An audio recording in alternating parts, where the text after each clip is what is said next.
Hey guys, welcome back once again to the another important session of the Illustrator Advanced series। और यहाँ पे मैं लेके आ गया हूँ आपके लिए एक वीडियो ट्यूटोरियल जिसमें हम लोग 3D के इस वॉच के मॉडल को बनाना सीखेंगे। और इस वीडियो को देखने से आपका काफ़ी सारा कंसेप्ट क्लियर होने वाला है। कुछ नए आइडियाज़ मैं आपको दूंगा जिससे कि आपको क्लैरिटी आए कि किस तरह से भी मॉडलिंग आप कर सकते हो इलस्ट्रेटर पे। अभी तक आपने बेसिक मॉडलिंग देखा है, अब हम लोग धीरे धीरे लेवल को हाई करेंगे। तो प्रीवियस कुछ सेशंस में हमने काफ़ी सारे इंपॉर्टेंट कंसेप्चुअल चीज़ें डिस्कस की है। इन केस अगर आपने मिस किया है तो प्लीज़ जाके देखिए, सीखिए और इम्प्रूव कीजिए, खुद के नॉलेज को इन्हांस कीजिए। मेरा नाम है जितेंद्र, मैं इस तरह के वीडियो ट्यूटोरियल आपके लिए बनाता रहता हूँ। पहली बार मेरे चैनल पे हैं तो सब्सक्राइब कर लीजिए, लाइक एंड शेयर कर दीजिएगा। सो चलिए शुरू करते हैं। बेसिक शेप्स को हम यूज़ करेंगे। डायल आपको कैसा बनाना है? क्या आपको सर्कुलर ओवल शेप का बनाना है? इलिप्स टूल यूज़ कर लो। लेकिन अभी मैं आपको वो एग्जाम्पल दूंगा। तो रेक्टेंगल टूल हम लोग यूज़ कर रहे हैं रेक्टेंगुलर शेप बनाने के लिए। ठीक है, तो हमने एक यहाँ पे रेक्टेंगल बना लिया और सिलेक्शन टूल ले लेंगे। इसके कॉर्नर को यहाँ पे मैं राउंडेड कर लूँगा जितना आपको राउंडेड चाहिए। और इसके बाद हम लोग इसको कॉपी कर लेंगे। आप यहाँ से भी जाके कॉपी कर सकते हो अगर ये सिलेक्शन में है। ठीक है, तो कॉपी कर लो, एडिट में जाओ, पेस्ट इन प्लेस। इसको हम स्केल करके थोड़ा छोटा कर लेंगे लाइक दिस। अगर आपको इसकी हाइट वगैरह थोड़ी चेंज करनी है तो चेंज कर लो। डायलर कैसा आपको चाहिए, अगर ज़्यादा बिट चाहिए तो आप ज़्यादा रख लो। ये डिपेंड करेगा कि आपका डिज़ाइन का पर्सपेक्टिव क्या है उसके बेसिस पे, राइट। तो ये पहला स्ट्रक्चर होगा जो हम लोग रेडी करेंगे। इसके बाद हम यहाँ पे जाएंगे, पेन टूल को ले लेंगे और फिल कलर को डन कर लेंगे। ठीक है, जो हम लोग फीता बनाने वाला है जिसमें हम लोग उसको हैंग करेंगे वो हम यहाँ पे बना सकते हैं कुछ इस तरीके से। आप एक कर्व बनाओगे, अभी एक रफ कर्व हम लोग यहाँ पे क्रिएट करेंगे। इसको रिफाइन और करने की ज़रूरत पड़ेगी और उसको रिफाइन करने का तरीका क्या वो भी अभी हम लोग डिस्कस करेंगे। सो हमने कुछ इस तरह का स्ट्रक्चर एक बना लिया। डायरेक्ट सिलेक्शन टूल ले लेंगे और सिलेक्शन करके इसके पोजीशन वगैरह को आप चेंज कर लो। इसके पोजीशन को थोड़ा चेंज कर लो और यहाँ से कर्व को आप अपने हिसाब से, जैसा भी ये जो हैंडल्स है ना बेसिकली कर्व को मेंटेन करता है, तो जितना आपको कर्व चाहिए वो आप देख लो और उसी के बेसिस पे इसको मैनेज कर लो। अभी के लिए हम इसको रहने देते हैं, इसको हम लोग आगे रिफाइन करेंगे। तो ये फर्स्ट स्टेप होगा आपका डिज़ाइनिंग प्रोसेस में जो आपको करना ही करना है। ठीक है, चलिए अब हम इसका कॉपी यहाँ पे बना लेते हैं ताकि 3D में इसे कन्वर्ट करने के लिए हम लोग नेसेसरी चीज़ों को अप्लाई कर पाए। हमें यहाँ पे दो फेस मिल रहे हैं, एक और एक, दो रेक्टेंगल्स। सो 1 बाय 1 करके इनका सिलेक्शन करके इसमें आप यहाँ से कलर को जो है वो अप्लाई कर लो। शेड्स ऑफ द कलर कैसे चाहिए, तो फर्स्ट वाले में मैं थोड़ा लाइट शेड्स ऑफ कलर रख रहा हूँ, है ना। और ये वाला जो है इनसाइड वाला, इसमें डार्क शेड्स ऑफ कलर रख रहा हूँ, ब्लैक। आप चाहें तो कम ब्लैक भी रख सकते हैं, ज़्यादा भी रख सकते हैं, वो डिपेंड करेगा आपको कैसा चाहिए। दोनों का सिलेक्शन करेंगे। आउटलाइन की ज़रूरत हमें यहाँ पे बिल्कुल भी नहीं है, तो उसके लिए आप चले जाओ यहाँ पे स्ट्रोक में और यहाँ पे जाके नन कर लो। ठीक है, आउटसाइड में क्लिक कर लें। तो ये चीज़ आपको बनाना है। इसके बाद ड्रैग करके दोनों का सिलेक्शन, सिर्फ इन दोनों का, ना कि इसका, इन दोनों का सिलेक्शन करो, राइट क्लिक करो और यहाँ पे हमारे पास ऑप्शन होता है ग्रुप। जब भी हम ऐसे डिज़ाइंस बनाते हैं तो ग्रुप कन्वर्ट करना ज़रूरी होता है। ओके, अब हम 3D के टूल्स को एक्टिव करेंगे जिससे कि हम 3D के फीचर्स को इनेबल कर पाएँ। सिलेक्शन कर लो, आप विंडो में जाओ, 3D एंड मटेरियल्स। इसमें 3D के सारे आपको इंपॉर्टेंट फीचर्स मिल जाएंगे। तो जो भी स्टूडेंट्स 2020 या उसके बाद वाले वर्जन को यूज़ कर रहे हैं वो सारे ये सारे ऑप्शंस को एक्सप्लोर कर सकते हैं। अगर आप बहुत ही ज़्यादा ओल्ड वर्जन को यूज़ कर रहे हो इलस्ट्रेटर का तो ये ऑप्शंस वहाँ पे आपको नहीं मिलेंगे और आप इसे इस तरीके से बिल्कुल भी यूज़ नहीं कर पाएंगे। ओके, सिलेक्शन दोनों का करना है। सबसे पहले ऑब्जेक्ट में जाएंगे 3D के टूल्स को यूज़ करने के लिए। लास्ट में हमारे पास एक ऑप्शन है इन्फ्लेट, दो ऑप्शन से एक्सट्रूड करने के लिए, क्योंकि हमें इसमें डेप्थ की ज़रूरत है। नॉर्मल आपने जैसे मैंने पहले वाले कीबोर्ड वाले ट्यूटोरियल को देखा होगा तो कीबोर्ड में हमने एक्सट्रूड यूज़ किया था, तो वो भी काफ़ी इंपॉर्टेंट है। तो किस तरह का शेप, किस तरह का स्ट्रक्चर चाहिए उसके बेसिस पे चीज़ें चूज़ करते हैं। यहाँ पे स्मार्ट वॉच आप बना रहे हो तो उसमें हमें थोड़ा सा बबल टाइप का इफेक्ट, जो कॉर्नर है वो सॉफ्ट चाहिए ना कि हार्ड, तो उस केस में हम इन्फ्लेट को चूज़ करेंगे। सो जैसे आप इसमें इन्फ्लेट में क्लिक करोगे आप देख सकते हो कुछ ऐसा स्ट्रक्चर हमें देखने को यहाँ पे मिल रहा है। और आप यहाँ पे इस पॉइंट पे क्लिक करके आप इसके एंगल वगैरह को चेंज करके अगर देखोगे तो ये बहुत ज़्यादा डेप्थ आपको देखने को दे रहा है। तो इतना ज़्यादा डेप्थ की ज़रूरत तो ऑफकोर्स नहीं है ना। अब यहाँ पे आप देखोगे अगर हमने सिलेक्शन करके रखा है तो इन्फ्लेट की जो वैल्यू है वो 10 निकल के आ रही है ना। और यहाँ पे एक वॉल्यूम बोल करके एक ऑप्शन मिल रहा है। देखो दोनों चीज़ें मिल रही है। देखो डिफरेंस समझो कि क्या है। ये आपके बबल टाइप के इफेक्ट को फुलाएगा, डेप्थ चेंज करेगा, और ये बबल टाइप के इफेक्ट को फुलाएगा। ये वाला बबल वाला इफेक्ट है और ये ओवरऑल डेप्थ। तो ये जो डायलर का जो है बॉडी है इसका आपको कितना वॉल्यूम चाहिए, है ना। जैसे आपको कम चाहिए तो कम करेंगे, ज़्यादा चाहिए तो ज़्यादा करेंगे, वो दोनों मैनेज करेंगे। और टोटल ओवरऑल डेप्थ कितना चाहिए, देखो पतला हमने कर लिया, वो भी आप यहाँ से मैनेज कर लो। तो कितना चाहिए, क्लिक करो, डाउन एरो की से आप वैल्यूज़ को चेंज कर सकते हो। कीबोर्ड में डाउन एरो की यूज़ कर लो। ठीक है, तो बहुत ज़्यादा है डेप्थ उसको नहीं देंगे। और वॉल्यूम मैनेज कर लो, कितना आपको वॉल्यूम चाहिए। ये इन्फ्लेट की बात हो रही है, ब्लैक वाला, है ना। तो हमने सपोज हमने इतना कुछ करके रख लिया, आप यहाँ पे आ जाओ नीचे की तरफ, इसके एंगल और एक्सिस को आप यहाँ से भी काफ़ी आसानी से जो है वो चेंज कर सकते हो। तो इसे प्रॉपर एक एंगल हमें देना पड़ेगा। मान लो हम कुछ इस तरीके से रखते हैं जिससे कि इसका फेस जो है वो प्रॉपर दिख पाए, ठीक है। पर्सपेक्टिव वाइज अगर मैच करना है तो आप इसको पर्सपेक्टिव में थोड़ा सा इस तरह से यूज़ कर सकते हो, ताकि अब जानते हो पर्सपेक्टिव मैच क्या होता है। प्रॉपर फील देने के लिए 3D में मटेरियल्स हमें अप्लाई करना पड़ेगा और इसमें एक वॉच फेस की यहाँ पे ज़रूरत हमें पड़ेगी। तो वॉच फेस आप तैयार कर सकते हो, या फिर देखो यहाँ पे मैंने जो है वो वॉच फेस का सिलेक्शन करके रखा हुआ है जिसे हम यूज़ करने वाले हैं। इस वॉच फेस को अगर बनाना आपको सीखना है तो नीचे मुझे कमेंट करके बताइए। इसके लिए मैं एक सेपरेट वीडियो सेशंस आपको दूंगा जहाँ पे इसे पूरा हम लोग डिकोड करेंगे, कैसे बनाना है, क्या स्टेप्स आपको फॉलो करने हैं, क्या साइज होना चाहिए, वो सब चीज़ें डिटेल में डिस्कस करेंगे। ऑलराइट, अभी के लिए इस पर्टिकुलर इमेज को हम यूज़ कर लेंगे जो कि PNG फॉर्म में हमें मिल रहा है। ओके, अगर आपको ये डाउनलोड करना है तो आप डिस्क्रिप्शन में जाके चेक कर लेना, वहाँ पे इसका लिंक मैं शेयर कर दूंगा, आप जाके वहाँ पे डाउनलोड कर लेना और फिर बाद में ये सारे प्रोसेस को फॉलो कर लेना जो हम अभी बताने वाले हैं, है ना। तो उससे आप डायरेक्ट भी ट्राई कर सकते हो। अभी के लिए मैं इसे ड्रैग एंड ड्रॉप करके यहाँ पे लेके आ जा रहा हूँ, लेकिन चूंकि ये एक PNG है, अगर ये इलस्ट्रेटर का फाइल है तो उससे डायरेक्ट आप यूज़ कर लो, लेकिन चूंकि ये एक PNG है तो डायरेक्ट सपोर्ट ही नहीं करेगा। आप इसे सिंबल में कन्वर्ट करेंगे, क्योंकि हमें अगर इसको यूज़ करना है मटेरियल के फॉर्म में यहाँ पे फेस के रूप में, तो डायरेक्ट हम यूज़ नहीं कर सकते, हमें सिंबल्स की ज़रूरत पड़ेगी।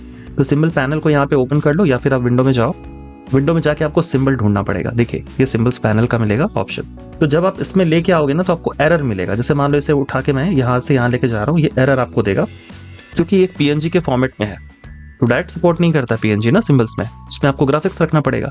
तो किसी भी PNG को ग्राफिक में कैसे कन्वर्ट करेंगे, सिलेक्शन कर लो, इमेज ट्रेस में जाओ, यहाँ पे क्लिक करो और लो वाले क्वालिटी वाले को चूज कर लो ताकि वो बेटर दे। अगर आप हाई वाले को चूज करोगे तो पिक्सेलेट हो जाएगा। ओके, सो राइट क्लिक करेंगे। अच्छा, पिक्सेलेट क्यों होगा उसके पीछे भी एक लॉजिक है, क्योंकि हमने ऑलरेडी इसको डिटेल में डिस्कस किया है। अगर ये बेसिक चीज़ें आपको नहीं पता तो मेरा जो प्लेलिस्ट है इलस्ट्रेटर का वो एक बार जाके आप जरूर डिटेल में देखो, बिना स्किप किए देखो, आपको काफी कुछ सीखने को मिलेगा। सो अभी हमारे पास बैकग्राउंड में ये व्हाइट कलर खुद से आ जाएगा PNG में, अगर हमने उसको करा तो, यानी एक्सपैंड करना है होगा। ट्रेंड में क्लिक कीजिए, आउटसाइड में क्लिक कीजिए, व्हाइट का सिलेक्शन कीजिए, राइट क्लिक कीजिए, अनग्रुप कीजिए, सिलेक्शन करके व्हाइट वाले को डिलीट कर लो। ये पूरे का सिलेक्शन करो, राइट क्लिक करो, फिर से ग्रुप बना दो, तो ग्रुप में सिलेक्शन कर लेंगे। अब हम इसे ड्रैग एंड ड्रॉप करके यहाँ पे लेके आ सकते हैं। ओके में क्लिक करेंगे तो देखो यहाँ पे वॉच फेस ऐड हो गया, और वॉच फेस हमारा ऐड हो चुका है। तो अब हम इसे यहाँ पे फिल कर सकते हैं। सिलेक्शन कर लो आप इसका पर्टिकुलर शेप का। मटेरियल पे जाएंगे तो सबसे पहले मटेरियल में कुछ बेसिक सी चीजें हैं जो हमें चेंज करनी पड़ेगी, यानी कि मेटालिक के अमाउंट को चेंज करना पड़ेगा। आप देख सकते हो शाइनिंग आ चुका है।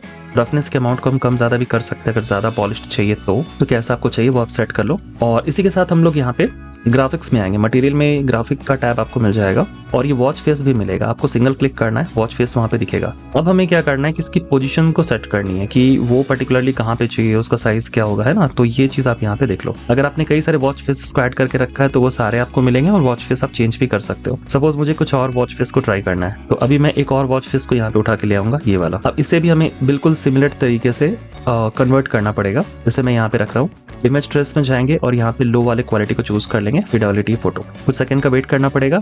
सिलेक्शन करना है, एक्सपैंड में फिर से क्लिक करना है, आउटसाइड क्लिक करो, राइट क्लिक करो, सिलेक्शन करने के बाद अनग्रुप कर लो, एंड फिर इस व्हाइट वाले को डिलीट करेंगे। पूरे का सिलेक्शन करो, फिर से ग्रुप बना दो एंड ड्रैग एंड ड्रॉप करो सिंबल्स पैनल में और आप ओके करो। देखो ये ऐड हो चुका है। तो अगर हमें इसमें कुछ और चाहिए, जैसे ये वाला वॉच फेस नहीं चाहिए, जो नया हमने ऐड किया वो चाहिए, तो ग्राफिक्स में जाओ और दूसरा वाला फेस जो है ना उसे ट्राई कर लो। देखो मैंने यहाँ पे क्लिक किया। क्लिक करने के बाद अब इसे आप यहाँ पे लेके आ जाओ और उसको आप स्केल कर सकते हो, बड़ा छोटा कर सकते हो जैसा आपको चाहिए, है ना। लेकिन पहले वाला मुझे ज़्यादा सही लग रहा है तो मैंने बस आपको एक एग्जाम्पल दिखाया। सो मैं 3D वाले पैनल को थोड़ा साइड कर लेता हूँ और इन दोनों का सिलेक्शन करके इसे डिलीट कर लेते हैं। अब आते हैं इस पे, सिलेक्शन करो, ऑब्जेक्ट में जाओ और हम यहाँ पे चूज करेंगे एक्सट्रूड। एक्सट्रूड में क्लिक करेंगे तो हमें कुछ इस तरह का डेप्थ देखने को मिलेगा, जिसके अमाउंट को हम यहाँ पे चेंज कर सकते हैं। कितना ज़्यादा कम चाहिए वो आप सेट करो। और इसी के साथ साथ हम यहाँ पे नीचे की तरफ आएंगे और इसके एक्सेस वगैरह को चेंज करेंगे कि किस एक्सेस में चाहिए, कैसा चाहिए, है ना, वो आप यहाँ पे सेट कर लो। पर्सपेक्टिव वाइज कैसा चाहिए, राइट। उसके पोजीशन को हम यहाँ पे सेट करेंगे कुछ इस तरीके से। राइट क्लिक करो और अरेंज पे जाओ, सेंड टू बैक, ये इस पर्टिकुलर बॉडी के नीचे चला जाएगा। अब देखो इसका थिकनेस और इसका थिकनेस में क्या है, थोड़ा डिफरेंस है। तो ऑफकोर्स हमें यहाँ पे सिलेक्शन करने के बाद डेप्थ के अमाउंट को इंक्रीज करना पड़ेगा, जितना हमें चाहिए उसके बॉडी के अकॉर्डिंग हमें सेट करना पड़ेगा। ये हो जाने के बाद अब हम डायरेक्ट सिलेक्शन टूल यहाँ पे लेंगे, जिससे कि हम पर्टिकुलरली इसका सिलेक्शन करेंगे और हम इसके पोजीशन को चेंज करेंगे, अमाउंट कितना हमें चाहिए, कर्व कितना चाहिए, है ना। तो ये हम यहाँ पे प्रॉपर्ली सेट कर लेते हैं कुछ इस तरीके से। और ये वाला पोजीशन जो है इसको भी थोड़ा सेट कर लेंगे। अगर ये ज़्यादा ऊंचा आपको लग रहा है ना तो इसे थोड़ा नीचे कर लो और इसके पोजीशन को आप जहाँ पे रखना चाह रहे हो वो सेट कर लो। हम एक बार फिर से यहाँ पे क्लिक करेंगे, इसको इन साइड में लेके जाएंगे और हैंडल को मैनेज करेंगे ताकि इस पर्टिकुलर कर्वेचर को मेंटेन किया जा सके। तो इसमें थोड़ा ज़्यादा डिटेलिंग इस वाले वीडियो ट्यूटोरियल में हमने रखा है, जबकि पहले के वीडियो ट्यूटोरियल में जो हमने कंसेप्चुअल चीज़ें डिस्कस की थी, अगर आपने उसको नहीं देखा है तो ज़रूर देख लो, उससे भी काफ़ी कुछ आपको सीखने को मिलेगा। तो 3D के लिए बहुत कुछ किया जा सकता है और आई होप आपको पसंद आ रहा होगा। थोड़ा एक्सप्लोर कर करके मैं ये चीज़ें बता रहा हूँ आपको, ताकि आप भी अलग अलग कुछ नया चीज़ ट्राई कर पाओ इलस्ट्रेटर सॉफ्टवेयर पे। बट जो लोग मेरा पर्सनल गाइडेंस चाहते हैं, मेरे से लाइव इंटरेक्टिव सेशन में जुड़ना चाहते हैं, 1-to-1 सेशन करना चाहते हैं, तो यस, मेरे प्रीमियम कोर्स में आप इनरोल कर सकते हैं। और डिस्क्रिप्शन में आपको मेरा कॉन्टैक्ट डिटेल्स मिल जाएगा, जिसमें जाके आप मेरे से कॉन्टैक्ट कर सकते हो और मेरे से गाइडेंस ले सकते हो। 13+ ईयर्स से मैं इंडस्ट्री में काम कर रहा हूँ, तो अगर आप खुद को इंडस्ट्री रेडी बनाना चाहते हो, कम समय में ज़्यादा प्रोडक्टिव आउटपुट चाहते हो, तो मेरे इंटरेक्टिव सेशंस में आप ज़रूर जुड़ो। और अब ये मैनेज करने के बाद अब हम आते हैं सिलेक्शन कर लो और इसको मटेरियल में जाओ। हमें चेक करना है कि ये सारी चीज़ें सही है कि नहीं। तो इस पर्टिकुलर का सिलेक्शन कर लो बैंड का, और यहाँ पे मेटालिक के अमाउंट को आप इंक्रीज करो, रफनेस के अमाउंट को आप कम करो, तो ये थोड़ा सा वाइट यहाँ पे दिखेगा, डेप्थ आपको प्रॉपर पता चलेगा। तो रफनेस को कम करेंगे और मेटालिक के अमाउंट को थोड़ा इंक्रीज करेंगे। अब ये सब होने के बाद चलते हैं नेक्स्ट पे। यहाँ पे हमें चूज करना है लाइटिंग, क्योंकि लाइट के बिना 3D अधूरा है, जैसा कि मैं बार बार बोलता हूँ। शेडोज में जाने से पहले अगर आपको कोई और चेंजेस करना है मॉडल में, थोड़ा रिफाइन कर लो एजेस वगैरह। शेडो में क्लिक कर लेते हैं एक्टिव करने के लिए, और यहाँ पे हमें ऑप्शन मिल जाएगा behind object and below object. So below object choose कर सकते, बिहाइंड भी चूज कर सकते, ये डिपेंड करेगा कैसा शेडो आपको चाहिए। यहाँ पे देख सकते हैं इसकी जो पोजिशनिंग है वो उतनी अच्छी नहीं है शेडो की। तो डिस्टेंस फ्रॉम ऑब्जेक्ट और शेडो की बाउंड्री, तो शेडो की बाउंड्री को अगर आप कम करोगे तो शेडो कट होगा, और अगर आप पूरा ऐसे रखोगे तो कट नहीं होगा। ठीक है, अब हम चलते हैं ऊपर की तरफ और यहाँ पे कुछ चेंजेस वगैरह करके एक्सप्लोर कर लेते हैं कि हाइट हमें कैसी चाहिए, थोड़ा नीचे की तरफ चाहिए, ज़्यादा चाहिए, height of light, okay, softness कम ज़्यादा चाहिए, इंटेंसिटी ऑफ द लाइट कितनी चाहिए, रोटेशन, वो भी चीज़ काफ़ी ज़्यादा इंपॉर्टेंट है कि रोटेशन किधर की तरफ है। तो कुछ हम ऐसा रखेंगे ना कि यहाँ पे प्रॉपर ये रोटेट हो सके, राइट, वो चीज़ भी इंपॉर्टेंट है यहाँ पे। हाइट वगैरह ये डायलर का नहीं बनाएंगे शेडो, सिर्फ इसका बनाएंगे, बेल्ट का। इस तरह से इसे अरेंज करना पड़ेगा। अब ये कर लेने के बाद अब हम लोग रेंडर यहाँ पे निकाल के देख सकते हैं। सो रेंडर में जाएंगे, मेक श्योर सेलेक्ट कर लें, रे ट्रेसिंग को एक्टिव करें, हाई क्वालिटी को चूज करें, कुछ सेकंड करना पड़ेगा, रेंडर कंप्लीट हो जाएगा और फिर रेंडर में आउटपुट हम लोग देख पाएंगे। जैसा कि देख सकते हैं काफ़ी सॉफ्ट यहाँ पे शेडो हमें देखने को मिल रहा है। अब हम चाहते हैं डायलर जो हमारा बॉडी है इसका सिलेक्शन करके यहाँ पे रेंडर में क्लिक करेंगे, जिससे हमें एक फाइनल आउटपुट यहाँ पे देखने को मिल जाएगा। और ये हमारे वॉच का फाइनल आउटपुट यहाँ पे निकल के आ रहा है। थोड़ा बहुत करेक्शंस की अगर आपको जरूरत पड़ती है तो आप अगर एक बार में आउटपुट नहीं ला पा रहे हो, कुछ वैल्यूज में चेंजेस करके आप भी अच्छे आउटपुट यहाँ पे निकाल सकते हो। तो सबसे इंपॉर्टेंट चीज़ है कंसेप्ट, जो भी आप बनाओ उसके फंडामेंटल को अच्छे से स्ट्रॉन्ग करो और फिर जाके आगे काम करो। So yes, live interactive sessions जो आप बार बार मेरे से पूछते हो मैसेज करके अवेलेबल है, जिसका डिस्क्रिप्शन में मेरा कॉन्टैक्ट डिटेल्स आपको मिल जाएगा। In case if you are interested, आप ज्वाइन करना चाहते हो लाइव इंटरेक्टिव 1-to-1 सेशन को, आप मेरे कोर्स में इनरोल कर सकते हो, कॉन्टैक्ट कर सकते हो सारे डिटेल्स को पाने के लिए। इसके अलावा मुझे इंस्टाग्राम में फॉलो कर लीजिए और टेलीग्राम चैनल पे जाके अपडेट्स के लिए वहाँ पे भी मुझे फॉलो ज़रूर कर लीजिएगा। सब्सक्राइब कर ले अगर आप पहली बार मेरे इस यूट्यूब चैनल के वीडियो को देख रहे हैं। प्लेलिस्ट में जाके और भी जो मैंने वीडियोस बना के रखे हैं 3D से रिलेटेड, इलस्ट्रेटर के फंडामेंटल कंसेप्ट से related, design and motion graphics से रिलेटेड, आप एक्सप्लोर कर सकते हैं, देख सकते हैं। सो या that's all for this session guys, bye and take care.